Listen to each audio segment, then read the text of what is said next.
वरुण बोले आमु पूर्व अच्छी जानी आगऊ से कुशस्थली द्वारका प्रमाणी आगऊ से कुशस्थली द्वारका प्रमाणी आगऊ से कुशस्थली द्वारका प्रमाणी अनेक काल पर्यंत गुप्त होई गला ब्रह्मांक दिवसे आसी उदित होइला ब्रह्मांक दिवसे आसी उदित होइला ब्रह्मांक दिवसे आसी उदित होइला 1760 जुगर अंतरे बसु नामरे द्वापर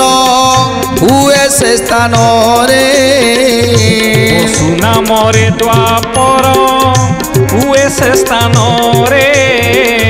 बसु नामरे द्वापर हुए से स्थान रे। तेणु आज तरंग मंत्री की कहउछंती वरुण राजा हे तरंग जानिछ प्रभु एठिकी निश्चित आसीबे आउ सेइति पाई मु आगरु निर्माण करी रखिछि कुशस्थलीपुर ए वरुणपुर भितर कुशस्थली एमिति एक पुर जाकि वैकुंठ भली स्थान प्रभु ए स्थान रे रहिबा पाई समस्ते जानिथिले देवता माने जे द्वापर रे जेतेबेले जन्म नेबे द्वापर जुगरे जेतेबेले जन्म नेबे प्रभु नंद राजांक गृह रे रहिबे आउ तापरे मथुरा को आसीबे मथुरा रे कंस राजा को विनाश करिवे एवं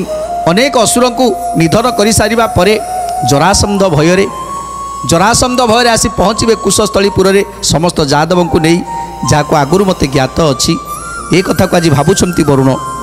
एबे गला देवता मानक मन भीति पृथ्वी देवी उश्वास लभिले घांति पृथ्वी देवी उश्वास लभिले घांति पृथ्वी देवी उश्वास लभिले घांति एबे से द्वापर जुग प्रतिष्ठा होइला ए मंच भुवने शोभा प्रकाशिला ए मंच भुवने शोभा प्रकाशिला ए मंच भुवने शोभा प्रकाशिला 84 कोटि जादव कुटुंब सहिते संगते घेनी विजय हेबे जगन्नाथे संगते घेनी विजय हेबे जगन्नाथे संगते घेनी विजय हेबे जगन्नाथे।